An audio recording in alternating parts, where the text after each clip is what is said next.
Time to put a stop to waiting in massive lines, missing out on important reservations, and regretting the purchases you make in Magic Kingdom. So consider this video to be the lifesaver you're looking for.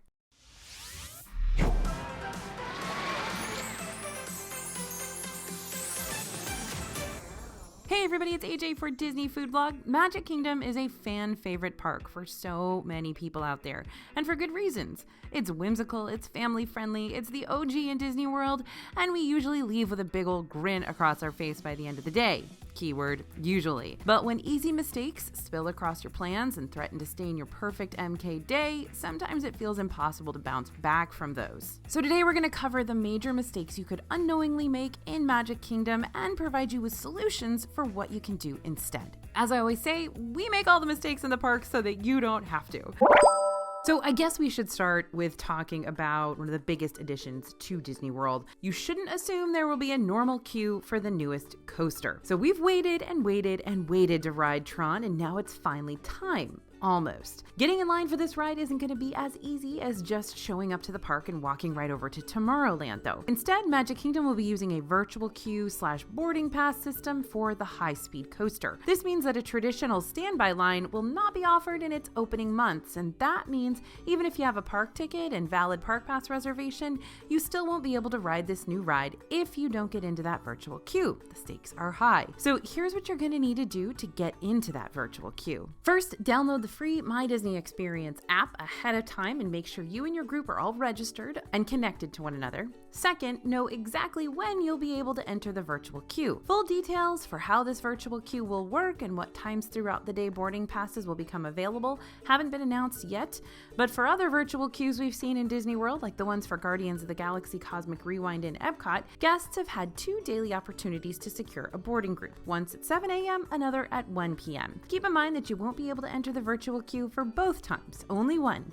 Though you can enter the 7 a.m. virtual queue from anywhere, you'll need to already be inside Magic Kingdom to be eligible for the 1 p.m. drop. We've also seen a rare third virtual queue opportunity in the past for guests with extended evening hours access, but we'll find out at a later date if Tron Light Cycle Run is going to qualify for that 6 p.m. drop as well. Make sure you're all bright-eyed and bushy-tailed before those virtual queue drops happen though, because you're going to need to have your app open and ready well before the potential virtual queue sign-up time. That way you can triple check that all your passes and friends are linked, and you can refresh that virtual queue sign-up page as the sign-up time gets closer, because you're going to want to rush into that virtual queue like a speeding bullet, my friends, like the Flash, only faster. If you want a step-by-step look at how to enter a virtual queue, as well as more specific tips, make sure to check out our catch-all post for all things virtual queues on our DFV website. I'll link the post in the description below. The big Debbie Downer for the virtual queues is how extremely quickly they get snatched up once they go live. We're talking within 10 seconds. So if you want to avoid the stress and still guarantee a ride on this new coaster, you can always choose to pay for an individual lightning lane instead to bypass the headache completely. Those staying at a Disney World resort will have the upper hand here, since individual lightning lanes drop at 7 a.m. daily for resort guests only.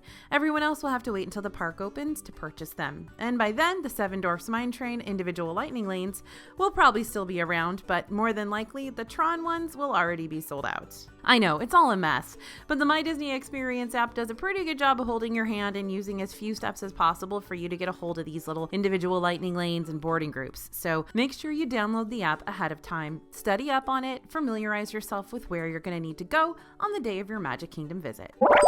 Next thing you shouldn't do in Magic Kingdom, that 3-hour plus wait for Seven Dwarfs Mine Train. The rides in Magic Kingdom are seriously cool, but this one, the hybrid dark ride family coaster in Fantasyland, proves to be one of the most popular rides of the park time and time again. During this ride, you're going to join Grumpy and Dopey and Doc and Happy and Bashful and Sneezy and Sleepy as they dig their way through their iconic diamond mine. Because the coaster is so family friendly, available for riders 38 inches and taller, it racks up some of the highest wait times park-wide. Even during Disney's slower seasons, we still see this one hit an hour plus wait time daily. Though there are a few fun interactive elements deeper inside this queue line, the majority of the line's outside, and it can be miserable to wait in when temperatures are continuing to creep up. But I've got 4 potential solutions for you to help cut down that wait time significantly, whether you're visiting during the winter, the spring, the summer, or the fall. Solution 1, use your early theme park entry. If you're planning on staying at a Disney-owned resort, then you'll have daily access to early theme park entry, which lets you go into the parks 30 minutes before they open to the rest of the public. This could be a good time for you to get ahead of the crowds and get in line for the mine train before the park's rope drop. Just be careful though, lots of other theme park guests are going to have this thought too, but even if the crowd initially looks intimidating,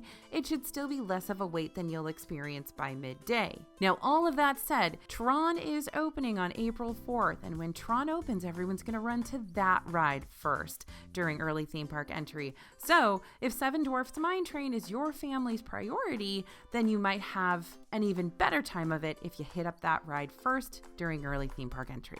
Solution 2, extended evening hours. Now, if you're planning on staying at strictly a deluxe Disney-owned resort, then you'll have the bonus extended evening hours benefit, which allows you to stay in the parks on certain nights up to 2 hours after they close to everyone else, meaning you're going to have way less of a wait for those heavy hitter rides like Mine Train. Usually, Magic Kingdom's extended evening hours take place on Tuesdays or Wednesdays when available, but it's always a good idea to look at the Disney events calendar on their website ahead of time. Make sure your visit aligns with Disney's schedule of extended evening hours at Magic Kingdom. And again, gotta be staying at a deluxe resort to access those. Solution 3, ride during the fireworks.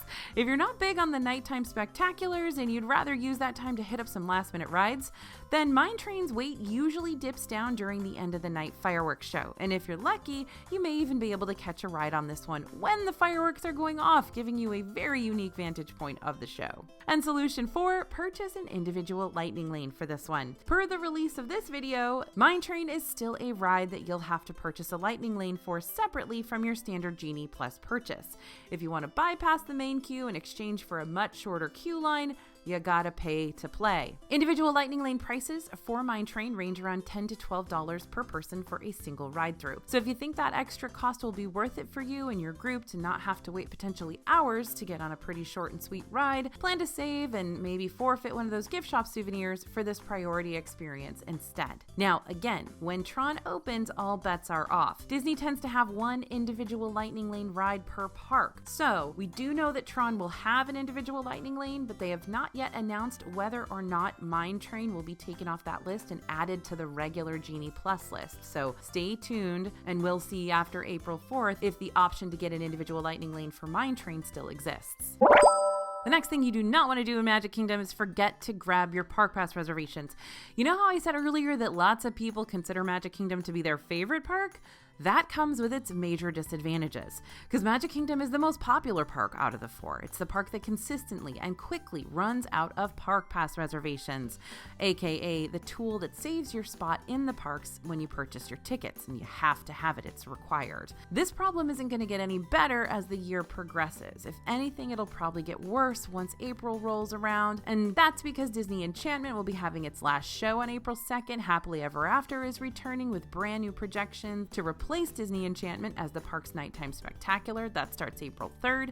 Tron Light Cycle Run is going to officially open for everyone on April 4th, and March and April is peak spring break season, meaning schools will have weeks off and families will be ready to travel to the most magical place on Earth. Did I get everything? Yeah, I think that covers April for you in Magic Kingdom. If you want to make sure you're not caught without a Magic Kingdom Park Pass reservation for your upcoming trip, make sure you're getting your tickets and reservations at least a few months in advance. But if you go to purchase your tickets and you notice that the days you were wanting to visit Magic Kingdom are already sold out, don't panic yet. Instead, try these methods. First, you're going to need to play the waiting game. I know, it's no fun, but we've seen Disney sneakily release more park passes as the dates in question grow closer. So if you check the theme park availability calendar, see the day that you want to visit is full, don't lose hope. And don't forget to check all available Park Pass calendars that apply to you. There are 3 different Park Pass calendars you can check.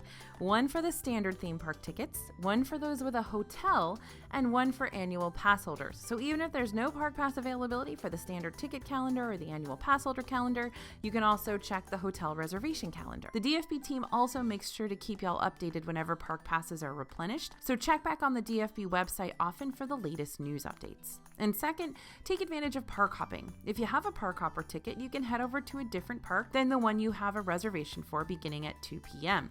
That means even if you started your day in, say, Epcot, you could still hop over to Magic Kingdom once your park hopper add-on kicks in and spend the rest of your day there, riding Big Thunder Mountain Railroad and singing along with the Tiki Room birds. Now, another thing to note, If the day is sold out for Magic Kingdom and you still want to go to Magic Kingdom on that day, be sure to book another park pass someplace else just in case. A lot of people will see it sold out and just not book anything, and then the rest of the parks end up selling out too. So get yourself a security park pass at another park so that you can also secure that option to park hop later. And by the way, if you book a park pass someplace else, you can always change it to Magic Kingdom if Magic Kingdom availability opens up for you. The next thing you should never do in Magic Kingdom is unexpectedly have your park day cut short. If you're someone who's super looking forward to enjoying a nice dinner, watching the nighttime spectacular, the fireworks over at Cinderella Castle, and hitting up some last-minute rides in the dark on your Magic Kingdom day, then you need to listen up, because if you're not careful, you might be forced to sacrifice all of that, and I'm not kidding. Usually the opening and closing times for Magic Kingdom only vary by an hour or two on different days, but every so often it hits ya. They vary greatly and it's a surprise. If there's an anomaly in the schedule on the day of your visit, like a cast member party or reserved private event, the park could close as early as 4:30 p.m. And once Magic Kingdom starts up their after-hours holiday parties again for the end of the year, like Mickey's Not So Scary Halloween Party and Mickey's Very Merry Christmas Party, the select nights when these parties are offered will force guests with standard day tickets to head out at 6:30, while those with party tickets can stay and enjoy the festivities. For all you night owls out there, a shortened park day could be a major bummer, but if you usually head out of the parks early, this could actually play in your favor.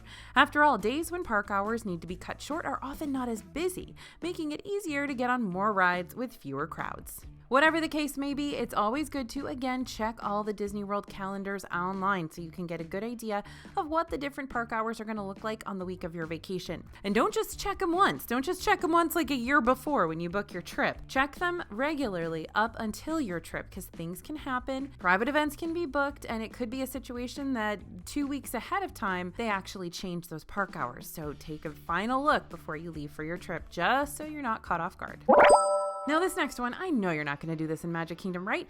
You're not going to get in line during a ride's peak wait time, right? Well, the reason why it's a peak wait time is because a lot of people get in line at that time. So you're not going to do that. Magic Kingdom rides aren't all going to be hour-long waits all the time. There are lots of rides we love, like the People Mover, Under the Sea, Journey of the Little Mermaid, It's a Small World, Dumbo, and others that tend to have wait times that average around 20 minutes or less. But on occasion, these ride times will spike up like no other, with sudden major waits that we have to laugh at to keep from crying, because there is no way you're going to catch me waiting 75 minutes for the Barnstormer. No way. Even when my kid was like 2 and just wanted to ride that over and over again. Now, if you're seeing wait times that are just way too high for your liking, that doesn't mean you're not going to be able to ride those rides during your visit. It does probably mean you'll want to do something else for a while other than ride that ride, since you're obviously seeing it at its peak time. Use these peak times to go get yourself something to snack on, or to catch one of the shows, or get some shopping done, and keep your eye on the My Disney Experience tip board for rides and attractions. That way you can check on not just current wait times listed for the rides, but also forecasted waits, so you can get a decent idea for when certain rides will be at their predicted lowest waits later on in the day. Normally, ride times drop quite a bit as the day goes on, so you should be able to get in line for these without having to wait hours to experience them. If you know you're going to Magic Kingdom during a predetermined busy time, like around the holidays or, April, then you might want to go ahead and invest in Disney Genie Plus so you can have access to lightning lanes for almost all the rides. Though you can only make one lightning lane selection at a time, you can still make a new selection once you use the one you're holding, or after 120 minutes have passed since your last lightning lane selection was made. For more ways on how to outsmart Disney Genie and get the most bang for your buck, make sure you check out our new Outsmarting Disney Genie Plus video, live now. Okay, this is Disney Food Blog, and we take our snacking very seriously here, which is why our mood can be soured immediately by a snack we paid good money for that did not live up to our expectations. And we don't want the same thing to happen to you, which is why we've got a full Magic Kingdom snack guide available at the dfbstore.com, which covers over 200 of the most popular snacks you're going to find in Magic Kingdom. Nope, not an exaggeration. You're going to find a lot of snacks in this park, so it's best that you narrow down your top 3 to 5 choices before you head off to vacation. Here's a little taste of the type types of treats we totally recommend you try during your next visit. The creamy bacon macaroni and cheese tots at the Friar's Nook in Fantasyland, cheeseburger spring rolls at the Spring Roll Cart outside Adventureland, the Cheshire Cattail pastry at Cheshire Cafe in Fantasyland, the sweet and spicy chicken waffle sandwich or the fruit and Nutella one at Sleepy Hollow Refreshments in Liberty Square, Hush Puppies at Columbia Harbor House in Liberty Square, the peanut butter cookie pie at Main Street Confectionery in Main Street, USA, the candied bacon skewer and the Wendell's Bear Claw at Westward Ho in Frontierland. That's like my favorite secret snack spot. I always go to Westward Ho and I get a candied bacon skewer and a Wendell's Bear Claw, and I'm just happy for like hours. And the warm cinnamon roll at Gaston's Tavern in Fantasyland. Okay, I think I blacked out there for a second and entered Magic Kingdom Snack Heaven. Those are all wonderful, wonderful options to try. But remember, for every great snack there is in Magic Kingdom, there are a bunch of not worth your money snacks. So that's why it makes sense to grab that Magic Kingdom Snack Guide, go through, mark the ones you definitely want to try. Just remember, everyone's tastes are different though, so what works for us may not work for you and vice versa. That's why we give you honest reviews of each snack in our 2023 Snack Guide. We show you a picture, we tell you what it's like, we tell you the kinds of people this might be for. For example, if there's a lot of peanut butter in something, we want to make sure you know that there's a lot of peanut butter, so you're a peanut butter lover if you're going to get it. And if you do grab that guide, don't forget to type in the code YouTube to save some cash on your digital guide purchase. Next thing you shouldn't do in Magic Kingdom is stick around when you're overwhelmed. Magic Kingdom is a happening place at all times. There are parades, there are rides, there's food, and there's people everywhere. Though Magic Kingdom is supposed to be magical, it's also a lot, all at once. Between the crowds, the heat, and the noise, you might end up experiencing sensory overload. But don't feel like you've got this unspoken pressure to stay put and make the most of a perfect vacation if you're starting to feel overwhelmed. That's just gonna snowball, and it's just gonna bite you in the rear. Instead, consider escaping for a bit, take a lap around the monorail resorts for some extra exploring.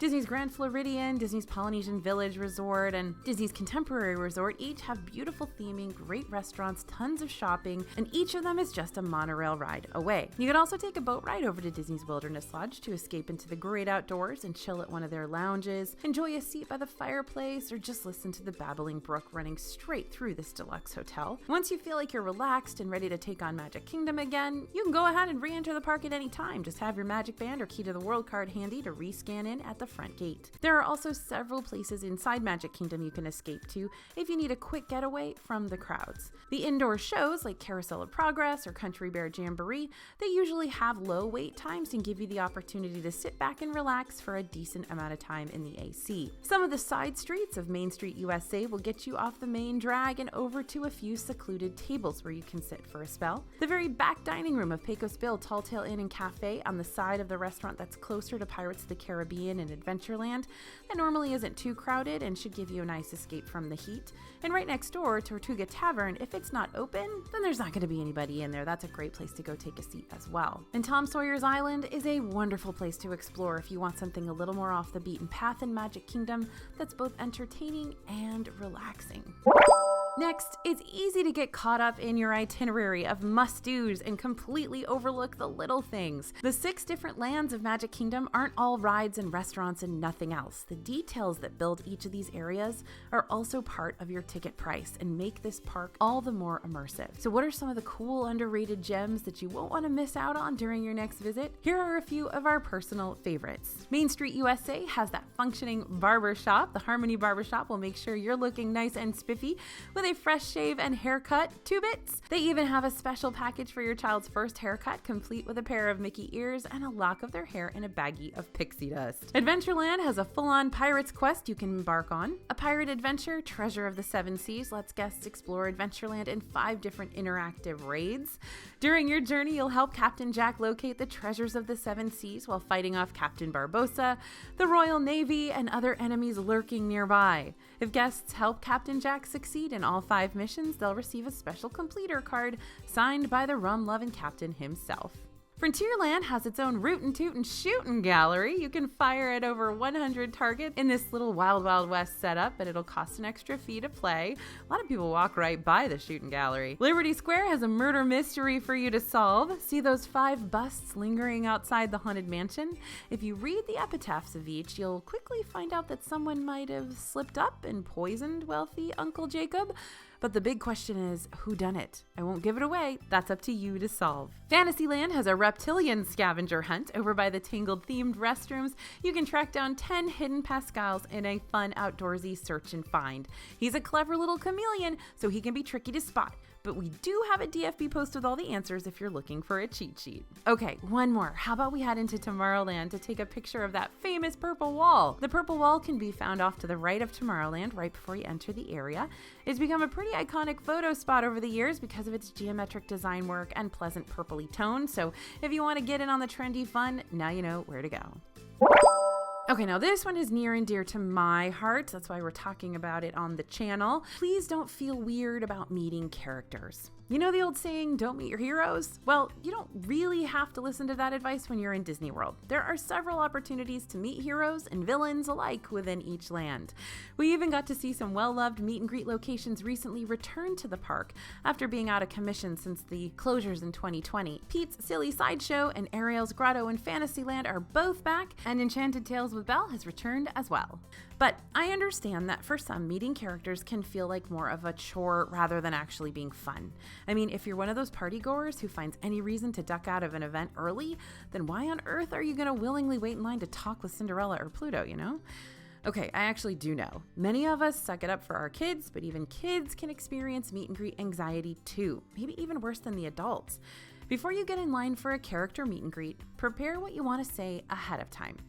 Lots of characters are happy to have a heart-to-heart with you about their friends, their sweethearts, and favorite activities. So maybe you could ask Ariel what she's collected for her grotto recently, or ask Goofy what Max is up to, or ask Gaston how many push-ups he can do. Specific questions create really fun answers that make these interactions more worth your time. Also, trust those character attendants to act as a mediator between you and the characters. If you or your kiddo blank out, like Ralphie does on A Christmas Story when he unknowingly asks Santa for a football instead of a Red Ryder, turn to the nearby character attendant. They can help interpret what some of our more soft-spoken friends are conveying through their hand signals and body language. Characters who are a bit more chatty are great at coming up with their own topics of conversation too.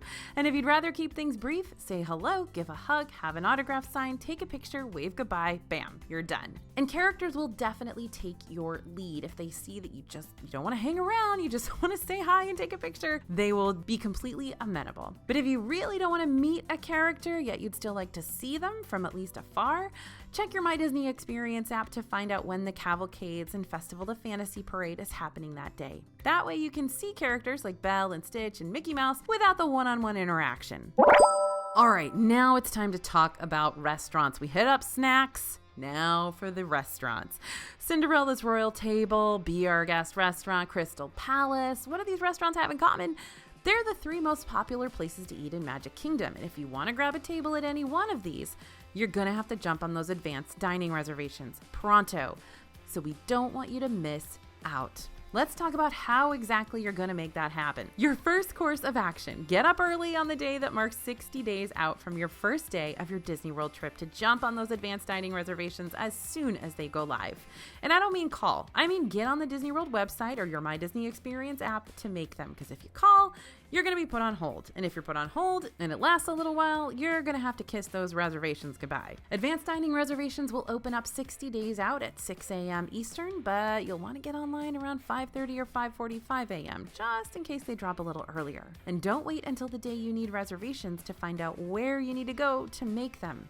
Explore the website or app beforehand so you can track down where the reserved dining section is located. On the website, you'll find it under the My Disney Experience tab, located on the far right side of your list of options. And on the app, you can quickly find the restaurant you want by typing its name in the search engine, which you can toggle by tapping on the magnifying glass at the bottom of the screen. If you miss that ADR window of opportunity, you're not out of luck yet. Keep checking on those reservations periodically leading up to your trip to see if any miraculous reservations just so happen to pop up. People's plans change after all, so you might stumble upon reservations out of the blue after other guests have to cancel theirs. You may also be able to join a walk-up waitlist if available on the day of your visit. This isn't always going to be around, but the earlier in the day you can search for it on the dining tip board of your My Disney Experience app, the better the chance you'll have. Just don't solely rely on this method if you can avoid it. Now, shameless plug here, please don't wear a boring shirt to Magic Kingdom. Get out of here, boring shirts. We want fun Magic Kingdom swag to show how pumped we are to be on vacation. If you're on the hunt for some exclusive DFB apparel to wear around the Magic Kingdom and to support your favorite channel here, then A, we love you, and B, we've got so many options for you to choose from. Head to the DFB store, that's dfbstore.com, after this to browse our selection of Magic Kingdom apparel so you can be the talk of Main Street USA. And thanks in advance for your support. All right, next thing you don't want to do in Magic Kingdom, underestimate those crowds. Catching the Magic Kingdom fireworks is a big deal for lots of guests, but we expect it to become an even bigger priority once Happily Ever After returns on April 3rd. We also expect waterworks from many of you, but don't worry, we will not judge. We will be right there with you. Disney Enchantment currently racks up those nightly numbers, but we expect the masses to show up for the return of HEA. And I'm not saying we don't like people, we just don't like people constantly popping our personal bubbles. Unfortunately, this isn't something you're going to be able to flat out avoid unless you're willing to pay for a Magic Kingdom dessert party. For now, the Disney Enchantment dessert parties are split up into 3 events. The pre- and post parties will both give you exclusive fireworks viewing access in the Plaza Garden area for $99 per adult, with the main difference being when you get to enjoy those specialty 50th anniversary desserts.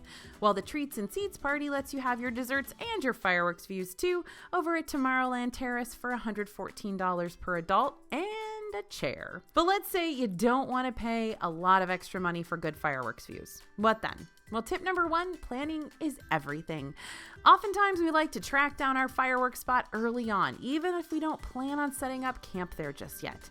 That way, when evening rolls around, we got an idea of where we want to watch the show, and it also helps us avoid ending up with a mighty fine view of a tree or the backside of a building. Tip number 2, brave the crowds regardless. I know you don't necessarily want to hear that, but the best angle of the nighttime show, if you want to see the castle projections and fireworks come together to create something truly spectacular, is going to be where all the people are, aka Main Street USA and around the castle's hub. If you're near the partner statue, you'll have a pretty clear view of things despite the crowds. Just don't plan to stand in the middle of the walking paths, otherwise a cast member will ask you to find another location since you'll be blocking the flow of traffic. For potentially fewer crowds in the Main Street USA area, weighing heavily on the potentially here, try heading toward the back of Main Street USA around the flagpole area. Aside from Tinkerbell being so teeny tiny you'll probably miss her, you should still have a nice distanced view of the rest of the show with less of a bottleneck crowd problem. Plus, you'll be closer to the park exit that way, meaning you'll be able to beat that wave of exiting guests that inevitably forms once the show is ended. Tip number 3, wait things out. Speaking of those heavy-duty exiting crowds, my goodness, some of my most miserable park moments have included me being a part of everyone making a mad dash to head back to the buses and the ferry boats and the monorails in a desperate attempt to get to their hotels as soon as possible. Sometimes I avoid this by waiting things out and exploring Main Street USA for a little bit. Maybe grabbing a treat from Main Street Confectionery via mobile order on the My Disney Experience app, buying 1 or 2 last-minute souvenirs from the Emporium, or even just finding an empty bench and watching the mass hysteria unfold before my eyes.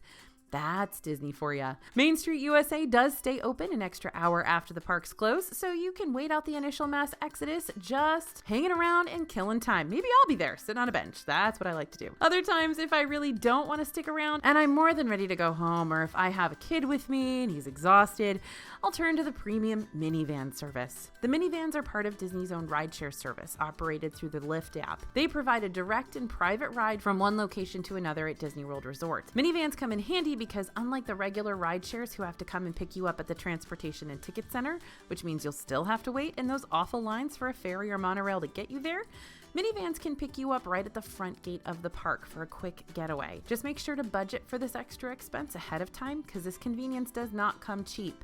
Usually a minivan ride at the end of a Magic Kingdom night is going to cost you $40 to $50. Oh, and make sure you order your minivan before the fireworks start because everyone else is going to be ordering a minivan as soon as they're over, and there may not be enough. And the next thing we don't want you to do in Magic Kingdom is make unrealistic goals. I know you want to do as much as you can at Magic Kingdom during the short amount of time you're there. I get it. I get really urgent about that stuff. And you might be tempted to cram as much as humanly possible into one day. I have been there. But I'm speaking to you as a friend and as someone who's done this themselves. It's not worth the stress. Wanting to do everything in Magic Kingdom is equivalent to setting yourself up for failure. You're not going to be able to do everything, but you're still going to be able to do a whole lot, and you'll enjoy it a lot more if you're not so stressed out about hitting every mark. Get together with your travel group and chisel out a rough schedule of everyone's top priorities. That way you can get a good idea of your must-dos, and everything else that you do can become icing on the cake. Also, even if you have a pretty sturdy schedule in place, make sure you and your group are willing to be flexible when you need to, because your plans may have to change in an instant. Weather could dampen your afternoon, someone could feel under the weather, an attraction could go down, and like I said, the park may be closing early. But whatever trials may come your way, be willing to take the curveball and throw it right back in the game. Like I said, there's a lot to do in Magic Kingdom, so even if you don't manage it all, you can still have an incredible day. Magic Kingdom has so much potential for being your favorite park of the trip, but knowing how to tap into that potential and avoiding the things you should never do will be the key to making your time here memorable in the best possible way. Now, before we sign off here, go ahead and drop your favorite thing to do in Magic Kingdom in the comments. That way, if we have any first-timers getting ready to plan a trip, they'll have even more recommendations to check out from all of you. And don't forget to keep coming back here for even more Disney tips and tricks to come. Thanks for listening, everyone, and thanks for watching. As always, this is AJ for Disney Food Vlog, and we'll see you real soon.